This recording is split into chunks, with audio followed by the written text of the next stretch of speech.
Open What's or the what? time there? She's open. Morning? She's opening. Morning? Good morning? Yeah. I've got it. Okay.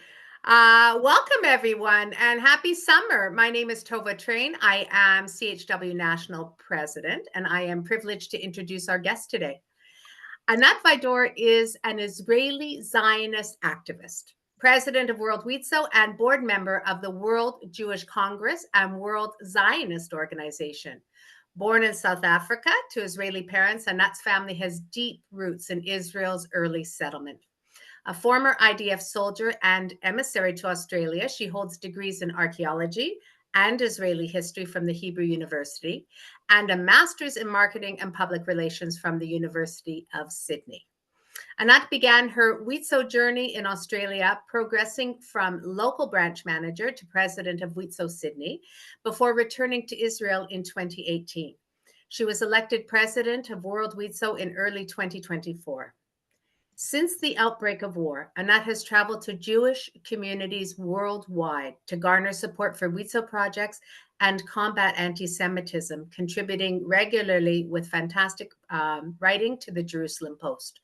She also leads WIZO's UN mission and serves on key boards for the World Zionist Congress and World Zionist Organization.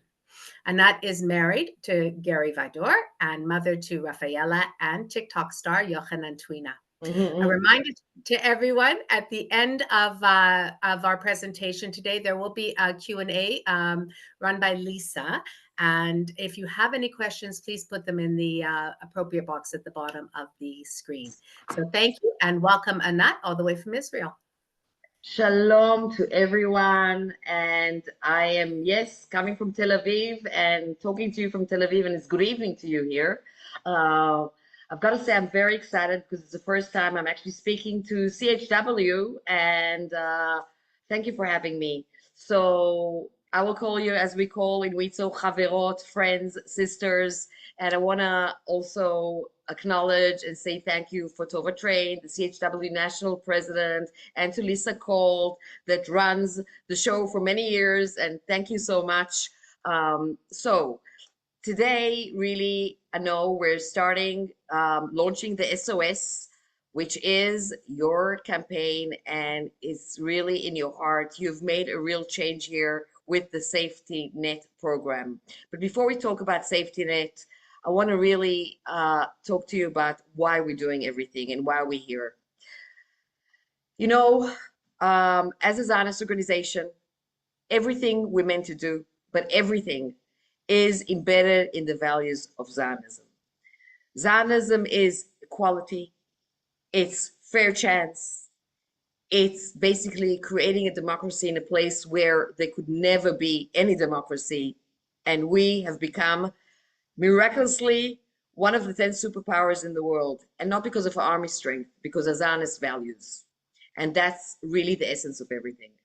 When people ask, why do we do WIZO?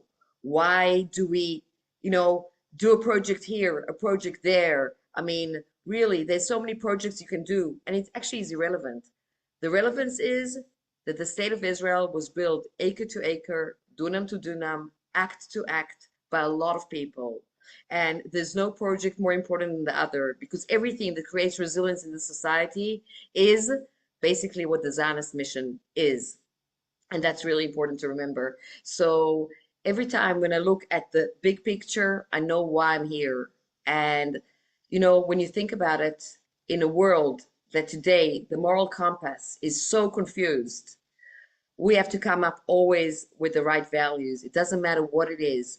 But while they're digging tunnels on the other side, or they're actually going and investing and digging oil on our other neighbors, what we do is we put more funds into education, more funds into welfare, more funds in equalizing society in everything we do.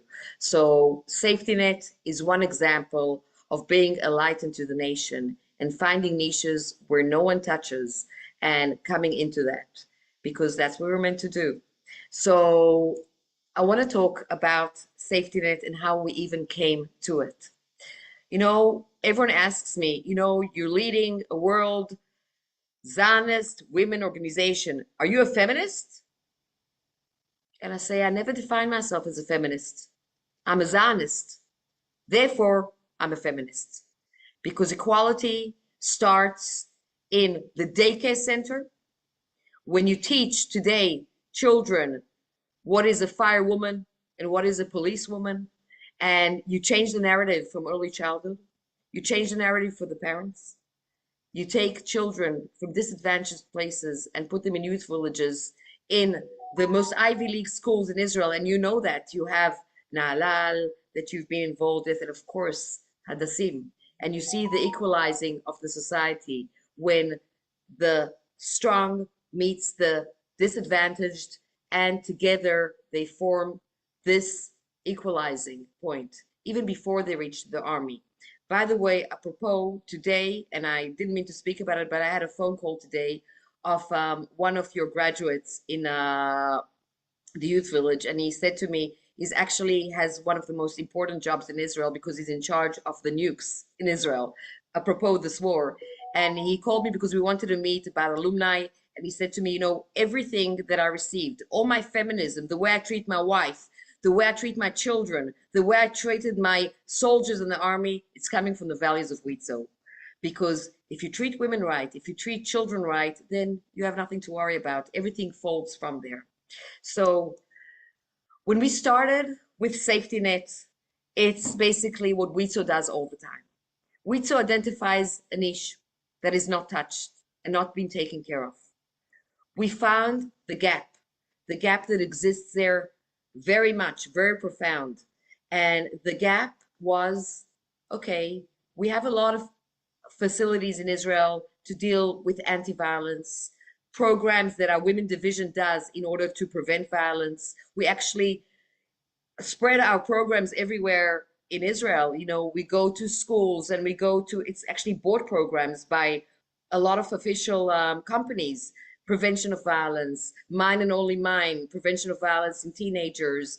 We treat the violence as a spectrum that starts from educating a disadvantaged child of how to treat his parents and vice versa.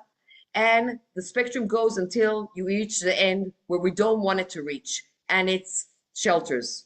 So we deal from it from preventing all over Israel, and we move to it until the end of the spectrum where we never want to get there, which is the shelter. And then we suddenly, in 2018, realized, well, there's a problem, Mayday. People leave the shelter, and what happens after the shelter? So the Israeli government, NGOs, invest quite a bit of money of receiving a woman in the shelter. And think about a woman that comes to the shelter.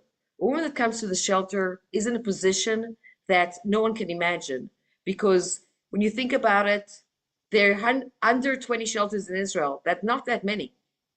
When you think about a population almost getting to 10 million people, it's not that many, because a lot of people don't want to come to the shelter.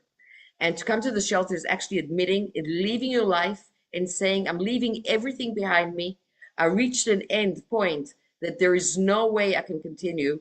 And we know in Corona time, we had an emergency shelter. And at the time, we had women literally with plastic bags running out of their home. And it was mind boggling. When people reach that point of coming to a shelter, it doesn't mean that every woman in violence and feeling, a threat to her life is going to come to a shelter. I mean, that's the aim, but they don't. And if you look at the murder rates of causing of violence that haven't been stopped and haven't been prevented, and women didn't ask for help, and women didn't come to the shelter, then it's quite staggering because it's going up every year. So they come to the shelter. They stay there for a few months, sometimes up till a year and a half. And at that time, it's first of all rest, understand where you're at. A lot of them cannot come with their kids too, because if the kids are over teenage age, they actually cannot come with their kids to the shelter. So that's another niche that is a problem. And by the way, we started building in Beit HaKerem in Jerusalem, units that women can stay with their children, teenage children, in a shelter. The problem is obviously safety of the residents and safety of the kids, because it's quite volatile society in many ways. So there was a prevention of it, and the law doesn't allow to have teenagers. So what does a woman do? So the shelter is a problem. But when she finishes the shelter, then what? The woman that left to a shelter, the result is because she had no community to support her.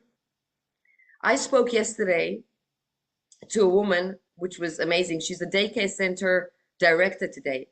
One of the most amazing daycare center directors we have, one of the strongest one, a real Zionist leader. You know, she talks in front of staff, and she said to me, you know, my story. And I said to her, yeah, I've heard about it. She was abused woman that actually her limbs were broken. And I said to her, so you came to us from a shelter? She said, no, of course not. I said, why? She says, because I have a family. I have a network. I've got support.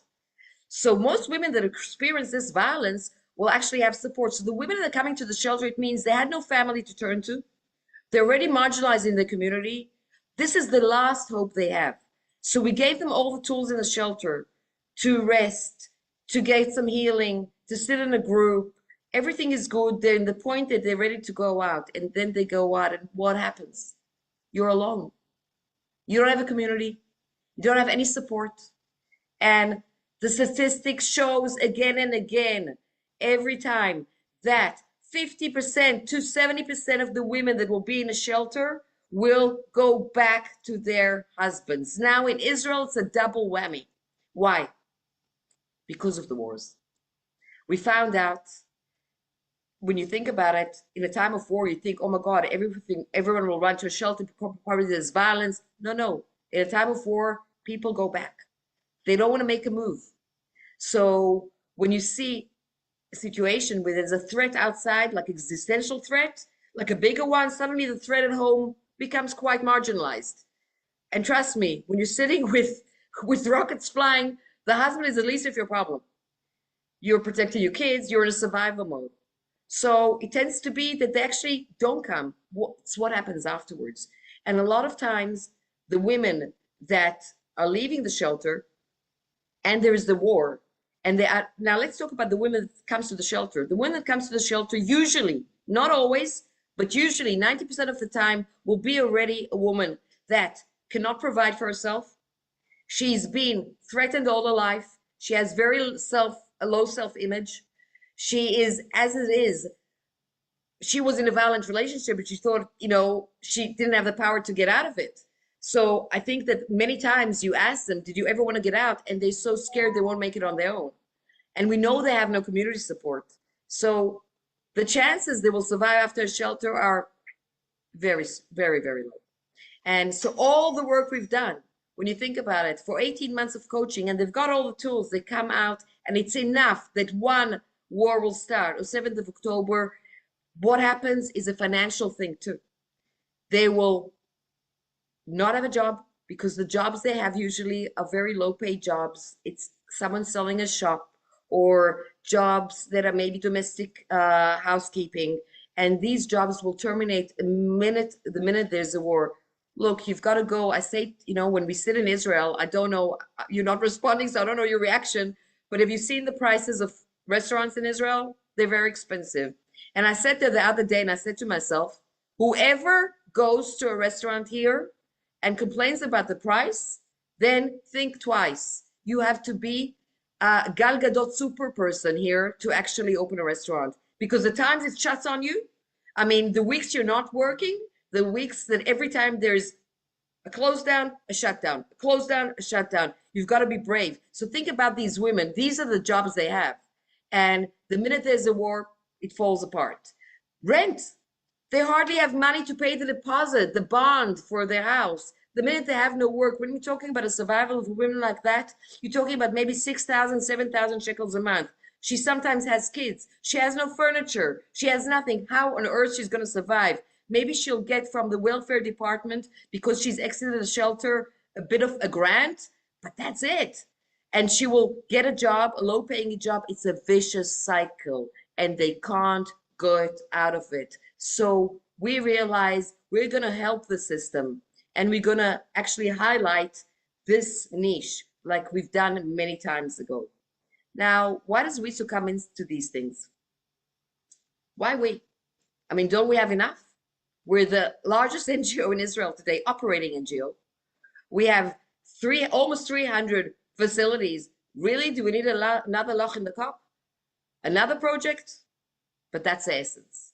The essence is because we're so big and because we've been doing it for 100 years, our expertise, our organizational memory is second to none. Think about this collective organizational memory of dealing with trauma for so many years in so many spectrums, from teenagers to early childhood to violence, emergency homes. Even we have an orphanage, for babies that are before adoption. I mean, think about the spectrum and think about the memory and think about the history from Holocaust survivors to Aliyah to immigrants. I mean, all the traumas this nation has survived as a people. I mean, we've got it all registered in our DNA. That's why we're all a bit crazy. We've dealt with it for 105 years, just bring it on. And that calculates and it stays in the DNA of organization. So when we come and we see, I mean, who's going to do it? We have the capacity, we have the contacts, we have the manpower, and we have the memory of how to do it. And because we deal with so many sectors together, all this good experience and footage stays. And when the Women Advancement Division sits there and says, we're going to go into it, and I have to say, we have two heroes here, Rivka Neumann, which I'm sure you all met, and she's a pioneer in every way, and the chair of advancement of women, is Rama Einav. They are feminists. They are feminists. And they just realize what the niche is. And then it starts a whole process. How does it fall into our hand? They realize there's a problem, Mayday. They go and take out a research and they found statistics. Usually they will get also an academic body to come in with them and actually research it with them and come to conclusions. And then, as you know, Israeli welfare system, the budget that goes to it is very marginalized. But you know what? I'll leave that aside. That's another issue. The issue is that most NGOs come into the world in order to solve a problem. We are just a collection of 300 NGOs, but we're like a roof body of NGOs. But the thing is, there's a problem to solve, so we come into it because we can do it. And we know no one will do it as good as us. It's cocky, isn't it? But it's not cocky, it's reality because we're doing it for so many years. So we come in, we research, we look, we value, and we say, yep, we can make a difference. We start one. It started in Haifa in 2018. We said it's going to be a pilot. We're going to see what it does.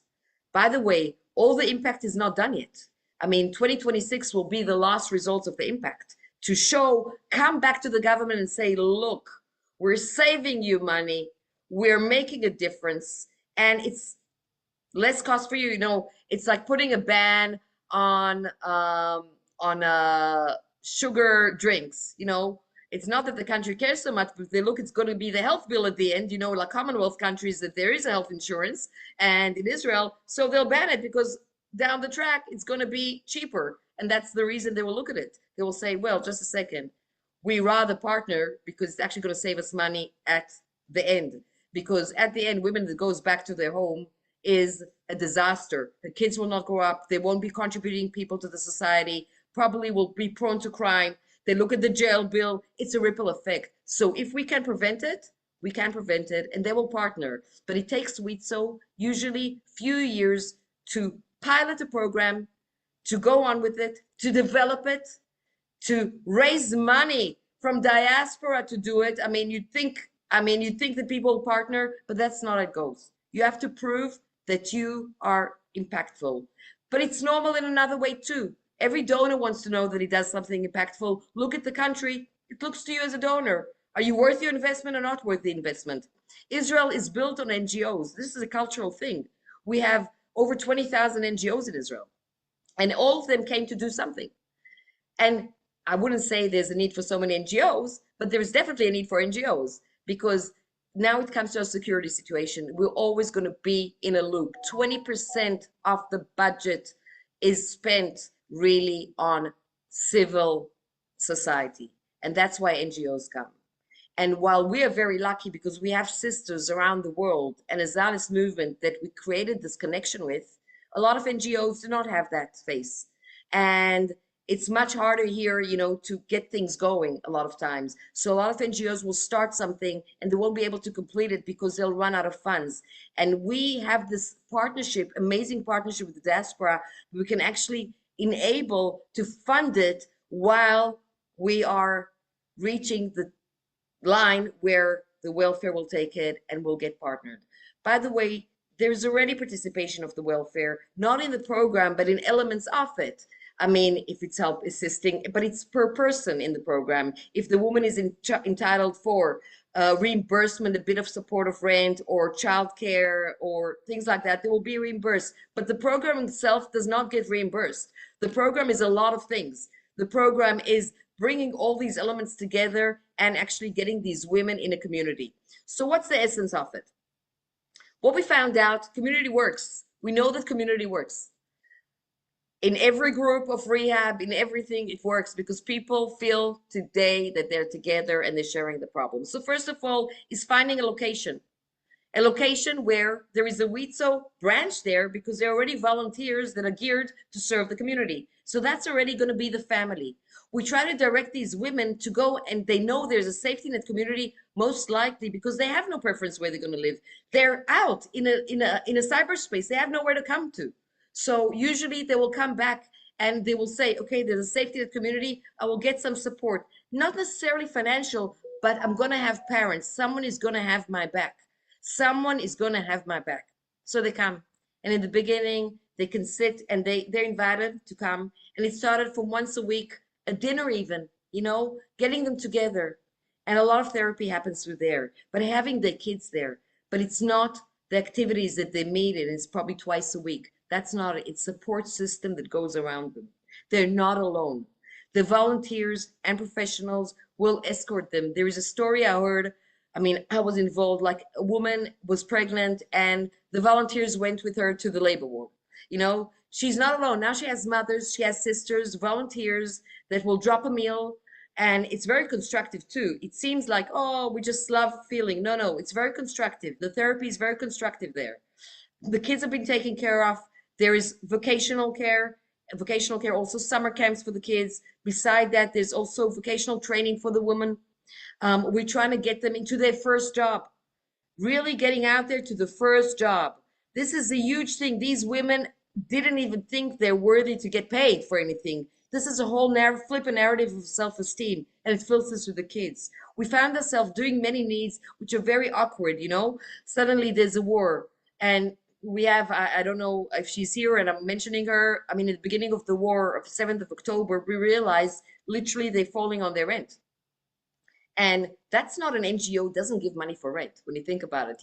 We have to have a project. I mean, we are up to, a lot of regulations, not like handing, and you don't want to make these people dependent on give outs. That's not the thing. It's to make them, fish themselves. But we found ourselves in situations, what are you going to do? There's a war. She's not working. She doesn't have the salary that she needs. And what? Now the landlord doesn't care. The landlord, if they needs the rent, a lot of people, that's their income, the rent from their investment property. They're not wealthy people. So what do you do? So I know that even the chair of advancement of women, she at the beginning of the war just decided, I'm covering the rent. So whatever's a loophole, I'm covering it. That was amazing. So we do a lot of things. There's a community. We're never going to leave them alone. Vouchers for food. And sometimes it comes down to food.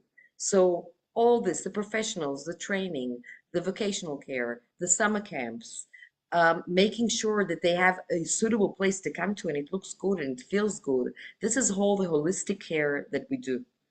Now, just someone will flag when I spoke for like 7 hours because I can do that too, So just flag. I don't see anyone. Is that okay? Shall I keep on?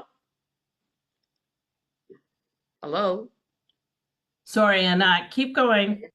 Yeah. Yeah. How long do I have? Because I'm not aware of time. Let's take it for another 15 minutes, like till, Okay. Yeah, perfect. Okay. Okay. So I just want to explain to you something that is very interesting, and I want to go from the safety net and go back to this program and talk about programs that we managed in the last few years, really, to answer the niche. So safety net is in our core because safety net grew for now we're talking about 11 communities and we want to increase more because there's a need. When people are in something good, they want more. And municipalities want more. And they want us to come in. And we come in with our expertise like we've always done. And we do it. We don't say no. But I want to talk, if we're talking about advancement of women division, it's very important to understand that this is today one of the departments of WIZO that is really leading the way in, I'd say, equality, women rights, in many ways that it's answering, say women rights, when you throw that word, what's women rights? That she can vote, that she can do, that she's allowed to? That's not women's rights. Women's right is really actually action. It's not slogans. So it's taking people that would never have an opportunity and creating the right program. Now what? It's not always marginalized women too. In this war for 18 months now, 19 months, how many? I'm like in a limbo, yeah? So in this war, we realized the need that reservist wives are not having any therapy. Now, these are not necessarily women that have a financial difficulty, but they don't have a husband at home, and some of them with babies, and the effect on the kids. And I know that from home. I have every nephew of mine serving in the army. I'm lucky that I don't have a husband. Well, I'm pretty geriatric that's serving in the army. But the reality is that my son, my daughter, and we know the effects. The effects is also mothers. I didn't realize why for a long time I have these like tics, It's interesting. And I realized my daughter is in Gaza. I mean, of course I'm gonna have this nervous tics all the time. I can't sleep at night. So when you're not sleeping, and I don't have young kids, but think about women that don't have a husband at home, or women that have sometimes 2, 3 sons at home in the army. I know people that have 3 kids at the same time serving. This is not a normal reality. So we decided to actually answer also reservist wives and reservist mothers. So there were groups starting all over Israel like mushrooms. It was insane. People needed to talk, and we had the right cocktail for them. It was a trial and error because it was inundated in the beginning of the war, and we knew we needed to take care of it. And it was for the benefit of everyone, also the army. If they want the reservists to stay, you better take care of their families because people have not been at home for a long time. They lost any sense of reality. They don't know if they're coming or they're going, as they say, like Jackie Mason. And no, it's became really a problem here. So answering this need, it was a brilliant idea because how do you know also you answered the right need? You see the response. Groups opened everywhere and was demand for more and more and more. Again, diaspora money. No one could have actually helped here in Israel. Everyone was, no one would talk about welfare at this time. We were fighting a war. And we came in and we had support of federations. And at the end of the day, this program eventuated. And I was very lucky. I was in Melbourne and I got a foundation there, a very, actually, I'd say, not necessarily supports Jewish causes. And I told them about the program and they came to see it here when they were here. And I asked the Advancement of Women Division department to, bring some people that went to the program. And I had this woman sitting, she's a doctor.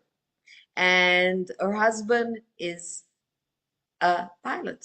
So this is not a marginalized, family. She's from Herzliya. It's actually second marriage, and they have 1 kid. And she was devastated. She didn't know what to do. She thought all the world. A lot of people react very, differently to things. Some people just go through them, and the trauma comes later, and some people just get paralyzed. And her family lives in a kibbutz far. She lives in Herzliya. She didn't know if she has to move because if her husband comes home, if she's going to be at home, it was constantly a juggling act for her. And she said she went to that program. And I said, what did they do there? Did they bewitch you? She said, it was the best thing of my life. It's like 9 meetings and it screwed my health, my brain. I said, what can they do that is so, amazing in the program? She said, it was so smart. The way they actually connected with the kids, with the situation, through art therapy, through play therapy. It was just curated perfectly. Like you come to a curated boutique, like a multi-brand curated one. It's like Every element was just spot on. And it's funny, when I spoke to the department, I said, what did you do? They had a lot of minds sitting behind this program. They said, we haven't reached perfection yet. There's still somewhere to tweak it. And guess what? It's so successful. And defense ministry is looking, not defense ministry, the defense budget is looking at it to sponsor it. So in negotiation, of course they'll take it over, they'll tweak it a bit, but that's a program we handed because this war is not ending, not yet. And even if it will, we'll find our men for a long time in the army, and also we'll find our women. And you know, when we talk about the army and we talk about the experience, it's quite a dissonance. In one way, we have these women that are superpowers. We have today 1,000 women serving in combat. And we're one of the only countries who have 35% of the army is women, which the US and everywhere else, it's up to 20%, 15 to 20%, and most of them are paid. Here in the army, we have 35% of women. And today they're taking, and by the way, also in other countries where there are women serving, they don't take to that level leadership position. And I'm talking about army, is also secret services. I'm talking about Mossad. I'm talking about everything that defends Israel. So women are playing a big, big role here. Women today are commanding units. When I was in Australia, and I lived in Australia, as Tova told you, and my daughter saw a TV series called The Lions of Jordan. And it was about a combat unit of boys and girls together. It was the first combat unit that got women and boys together. Now, when you think about it, you think, oh, it was always the case. No, no, no. This only started about 10 years ago. Up till then, women could not do proper combat. When we look at 10 years ago, up till today, this is crazy where we are. I mean, the army has done for us, for women rights, in a way of actually empowering women, what 70 years of feminist works can do. So and especially from the 7th of October, no one takes, and by the way, the army fought the women to come in. They thought they're jeopardizing the soldiers, because if they're going to go together, the women can jeopardize the unit. Today, no one thinks like that. And we know that. Above Iran, there were pilots that were women.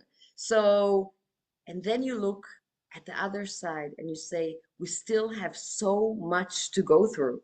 I mean, you think as country so empowered, so enlightened, leading the way, and still we lead with these, sometimes you look at it, really? How did it happen? How do you have these women so marginalized? But that's also an essence of Zionism. If you look at statistics of the marginalized women, a lot of them are not, as we say, Jewish. It's a big percentage. And we take very big pride in the fact that I went to Panama.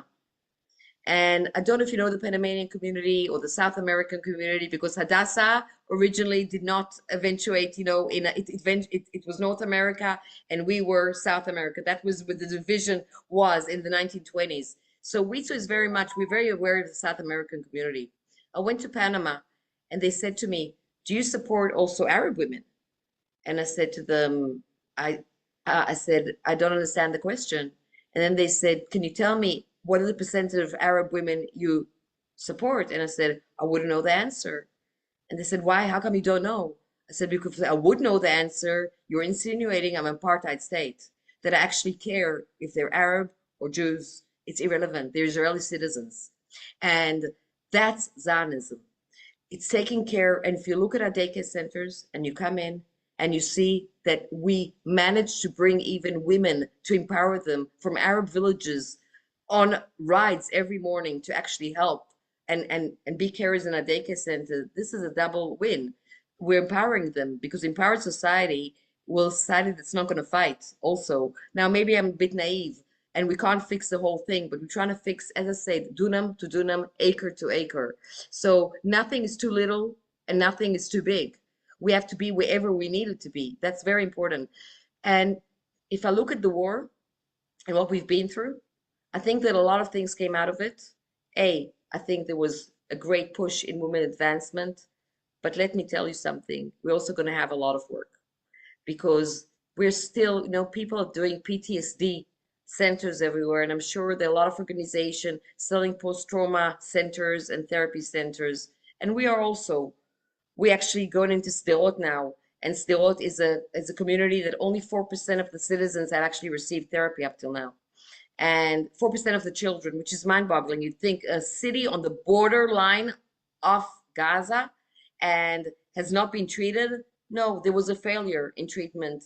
It was a failure because all the system here failed after the 7th of October in so many ways. And the more you wait with trauma, the harder it's to treat it afterwards. And again, we came in there and we're actually doing a center. We'll have a lot of group therapies and whatnot, and we'll treat it. But when people ask us, are you treating post-trauma? And we always are very careful to say no, because we're still in the trauma. We don't know what it will bring. We don't know how it looks. We don't know how it feels. We don't know how this next generation is going to look, because we're still in the trauma.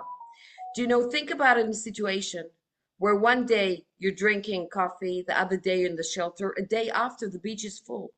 I was on Friday after the war on the beach. You couldn't actually find a sand grain to put your feet on, because the willing for life, the willing for normality beats everything. This is resilience. This is resilience, keeping on and saying, it was yesterday, tomorrow's another day, you know, but in reality, this is a cumulative trauma. Every one of us has trauma. Our life is so upside down. It's so volatile that in many ways it makes us very resilient because we can adapt very well. On the other hand, yes, we'll have to treat here a nation, and we don't know what effects it had on kids. I stayed in shelters. We have a community shelter, not a community, it's like a mamad in our building. And I saw these kids coming out, the kids of our neighbor, and one of them is very sleepy. And I said, and this most amazing family. She's an actress, he's an architect, like really, you know, swanky people. And she said, yeah, just give us the datives every night. This is a 9-year-old girl, because she needs to sleep through the night, and they drag her asleep from a rocket to a rocket. And that's a very uncompromised family. So when you think about the compromised families, when you think about the trauma they will go, we're dealing always with crossroad of traumas here. These people had trauma to start with, now there's a war. Talking about violence, we know, like in Corona, and after the violence and after the wars, it surges in violence big time, is a peak, because people are coming home and they are not the same people that they were. They're not. And you can think that they are, and they might mimic the behavior, but they come up with nightmares at night. Their all reaction is very violent because they've been in such a survival mode for so long. They also lost touch with reality. They're impatient to their kids. They're impatient to the wife. The wife, in many ways, also, and we find a lot of women saying, "Oh, God, he's back." They got used to live without them. That's another thing. I mean, a lot of women, like, you know, I sort of like adapted on my own. It's like, now he's back with all his trauma. I need to deal with it like a loch in the cup now. You have that too. You know, there's a lot of adjusting to be done in many ways. There's a reunion, it's amazing. But I look even at my daughter's boyfriend, you know, Halevai, we're gonna have a shidduch here, a match, you know. But I look at him, he's been 600 days back and forth. Now he's working a week in, a week in Gaza, a week in, a week in Gaza. What goes on in their mind? When they come back, they have to adjust to a whole new reality. I want to tell you something. A lot of them want to go back to the army. You'll find it very surprising. They want to be in the army because they don't have to deal with anything. Because they can't face life. Facing life, the transitions are very, very hard for people. And they have to resume their responsibilities, and the family has to get adjusted to them again. And when there is a soft belly, that's where it hits. When it wasn't strong, there was no support, the jobs were not so good before, there's no education, that's where it's going to hit. And the violence goes up and up and up. And we know that, and we're expecting that. And hopefully we can deal with the challenges. But as I say, safety net is one thing, but it doesn't matter what it is. It's effective. It's a piece of caring. It's a piece of Zionism. It's a piece of humanity. It's us showing that whatever happens, around us, we still can find that program that will make a change for 180 families today. 180 families. Do you know how many graduates already we have of this? And these women, you know what the percentage of them going back? Oh, sorry. And you know what the percentage of the success rate are? 5% only go back. This is ROI, return on investment, like you wouldn't believe. So we fixed it. We know how to handle it. We have a product. We have a success. We have success, and people are going to be learning this model everywhere. That's what Light to the Nation means, to create something that's so unique that actually people can adapt that. And we've done it. So we're not finished yet. We still want to open more communities, and we still want to increase to such a level that eventually it will be public knowledge that that is the next stage. And I think that will be published in many places like it is already. A lot of people will be talking about this breakthrough. Like we invented in many ways, the Iron Dome, we invented also safety net, and we invented also a lot of other things because of this resilience, because of this care of feminism that comes from Zionism. So I want to tell you all thank you, and I'm open for questions, and I can talk for another hour, but I want to hear you, okay? First of all, Anat, thank you so much for a wonderful presentation. I think you really explained Safety Net well, and CHW is, a proud supporter of Safety Net. In fact, we just, the board just approved an increase in our commitment for this fiscal year, which started July 1st, of $300,000 Canadian to Safety Net. And that's part of our SOS Starting Over Safely campaign, which is in its quiet phase right now. And we go public with a crowdfunding 30-hour campaign August 19th to the 20th, where every donation online is quadrupled by some very generous donors who we call our matching heroes and our superheroes. So I didn't want to say anything, Lisa. I actually knew about it and I was very excited, but I didn't know if I can talk about it or not talk about it. But I know all the stats.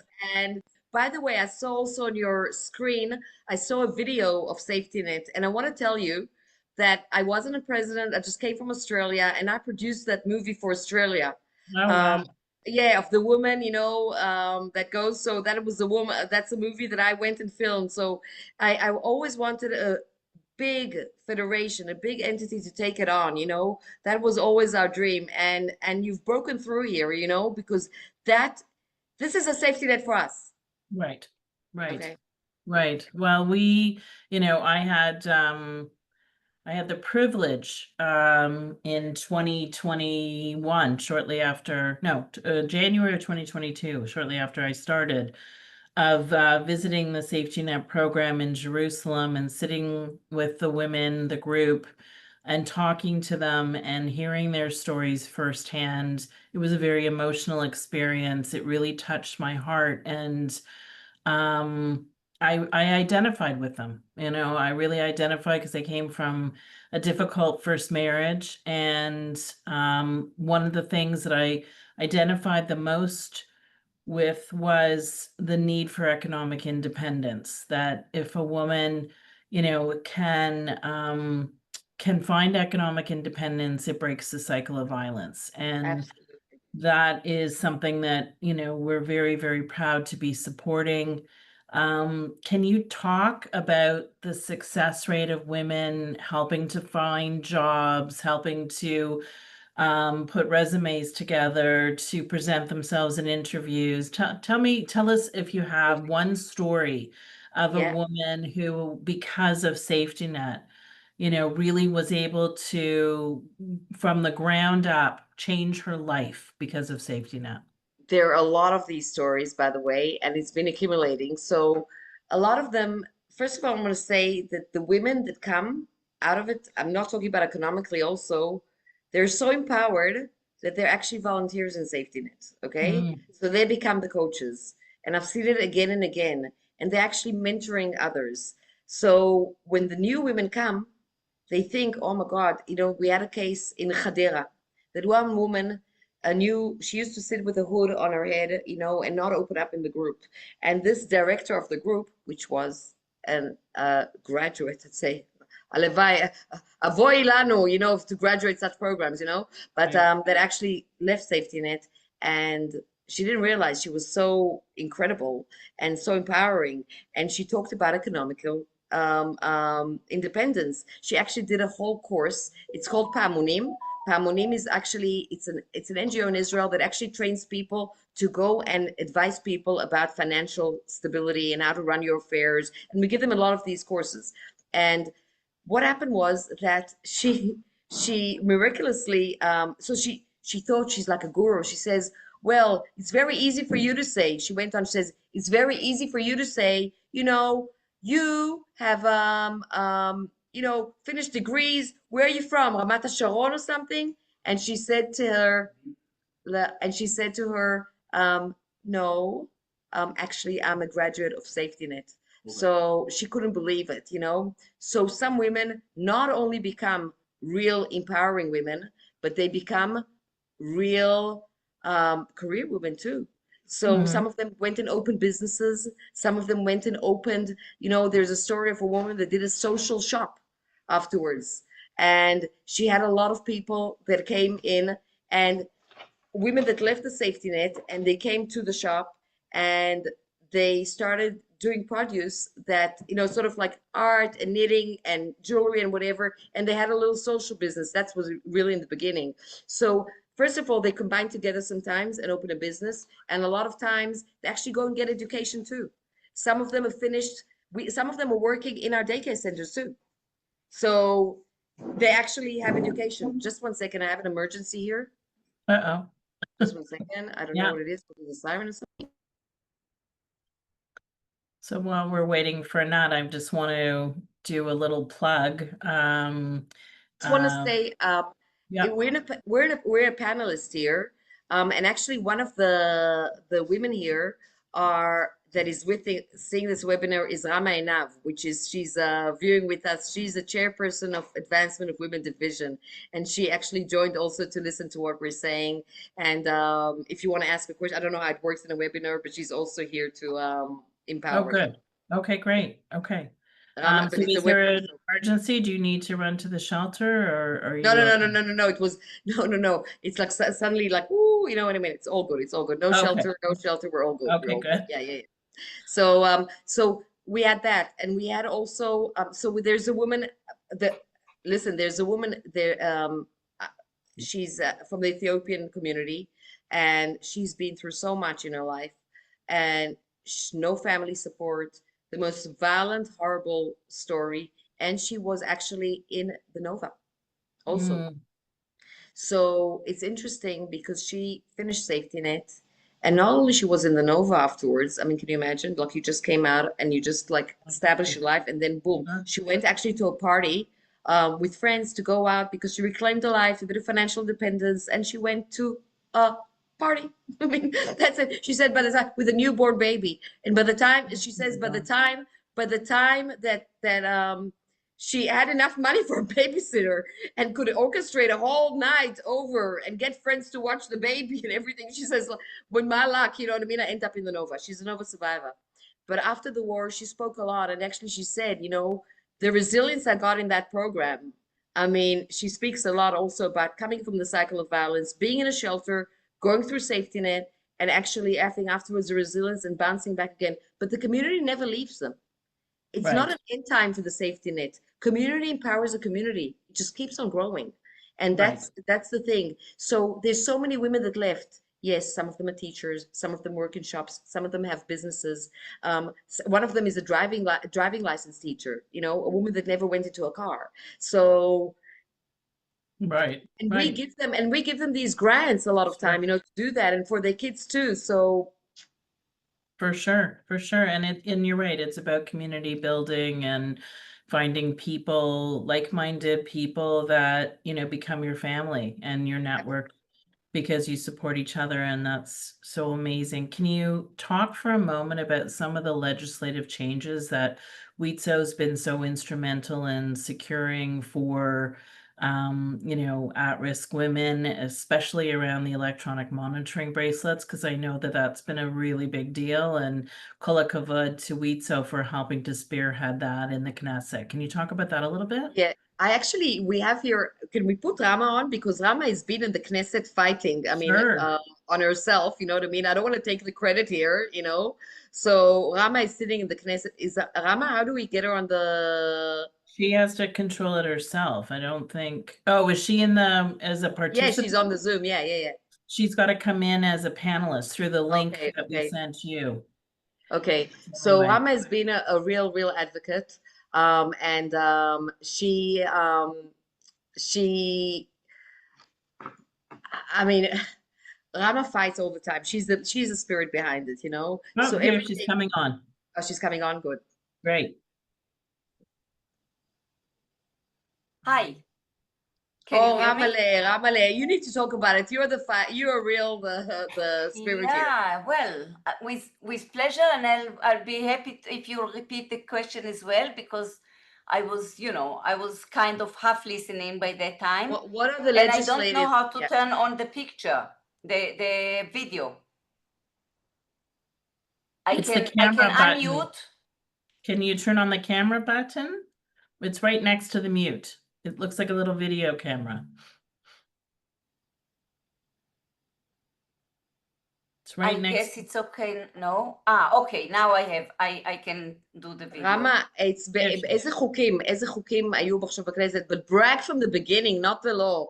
Let's talk about the women's status law of Israel. It starts with WIZO. Rama, go. Okay. Well, first of all, we have the equal pay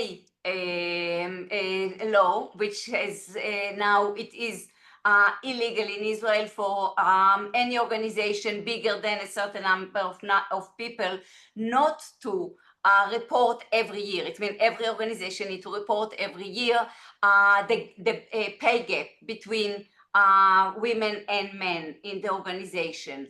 Then we have the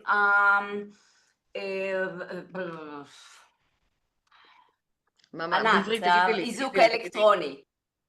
Okay, the electrical cuffing, which is the big that's not electrical bracelet.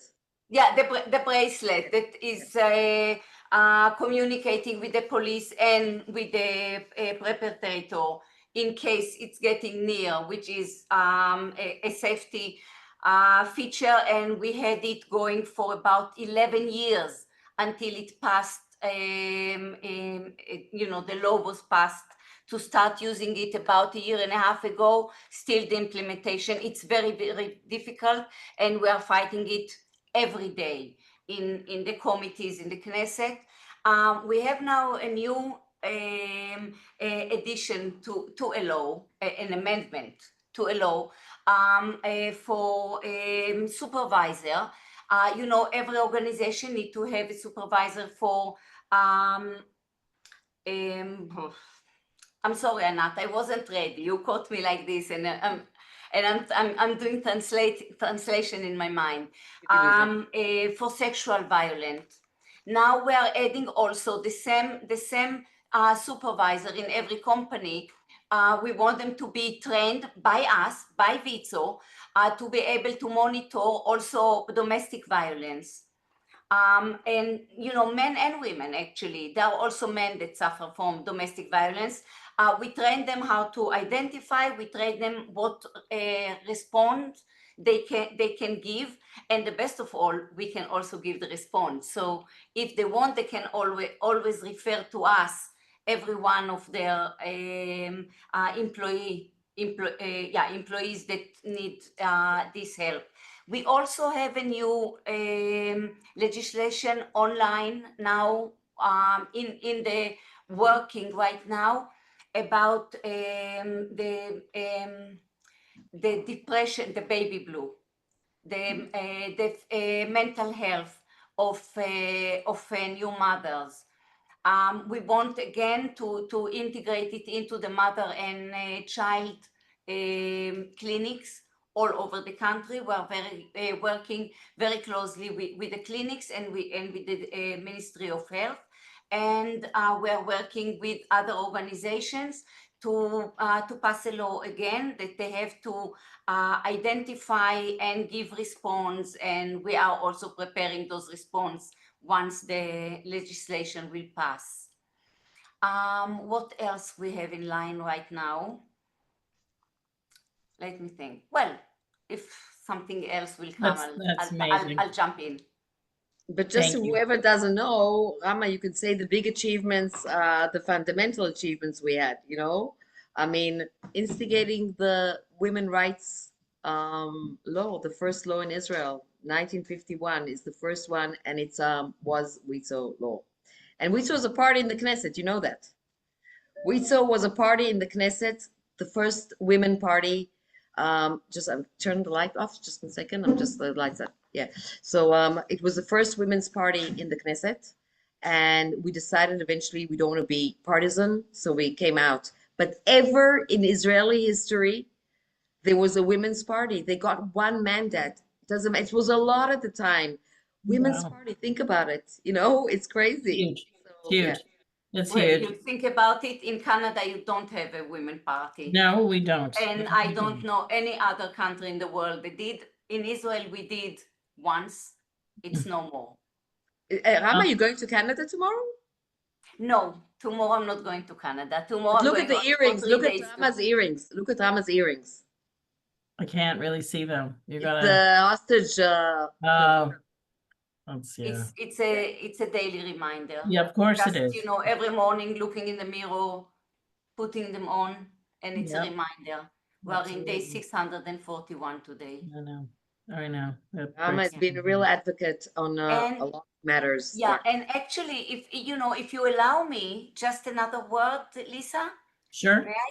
Sure. Okay, so I participated today, actually as a representative of the ICJW, the International Council of Jewish Women, in the residence of the. Say your role there, Rama. Present your role there.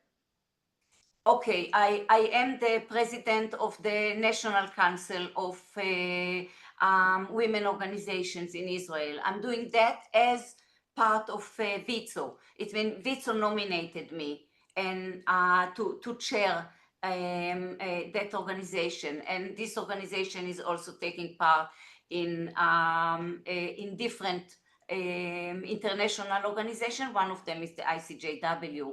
And as the representative in Israel of the ICJW, I was invited to the residence of the President of Israel today, where the DINA project's results and book was basically presented the first time. They had a big article about it in the Sunday Times in the UK, and today in every newspaper in Israel.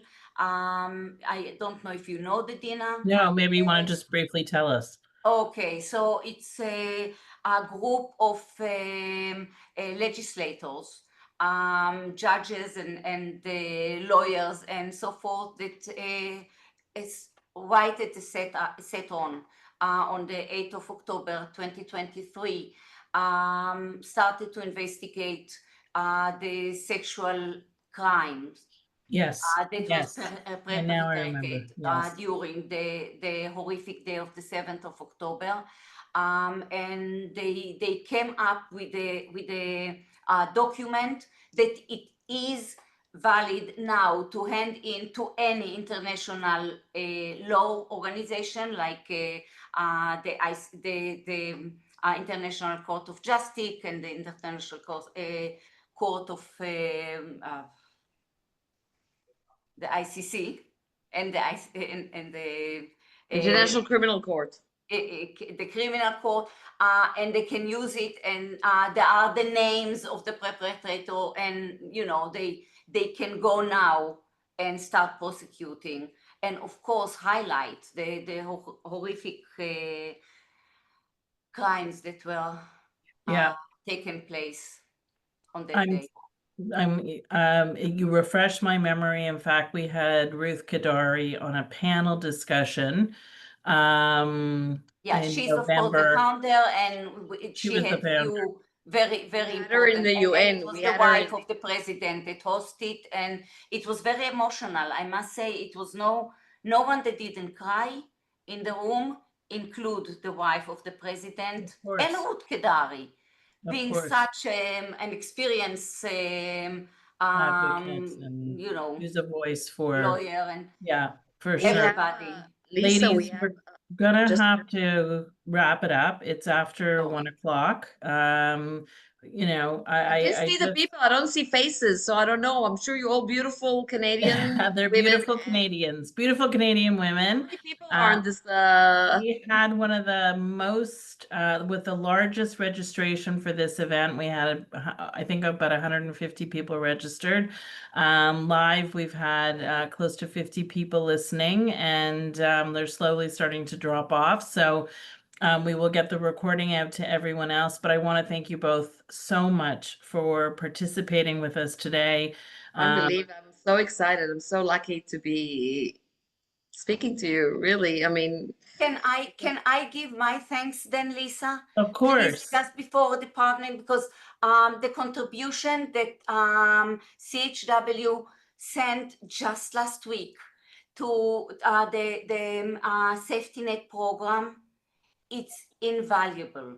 Thank And you. the safety net program grew in the last 12 months about well, it will grow 50% when we open the next community. Right now it's more than 33%, and it's all thanks to you. Really, it's been Rama, there are other federations that are contributing, but your contribution is not definitely anymore. It's the biggest and Canada the now. most consistent one. And Canada. you give us the stability that we know we can continue doing what we do. So thank you very, very much. They give you the safety net, and I want to just say something. Rama is a donor to the safety net too, so not a small donor. Okay, so Rama, thank you. Yeah. Thank you. Well, it's, you know, as I said earlier, it's a privilege to be able to help. And we're very proud of the Safety Net program and being able to provide the funding that we are. I also want to just remind our listeners that another chairperson of WIZO, the Hasbra division, Rolene Marks, will be visiting Canada in September. We're going on a cross-country tour from September the 10th to the 16th. The registration for events across Canada has opened. It's on our website. Rolene is an accredited journalist and will be bringing just the facts.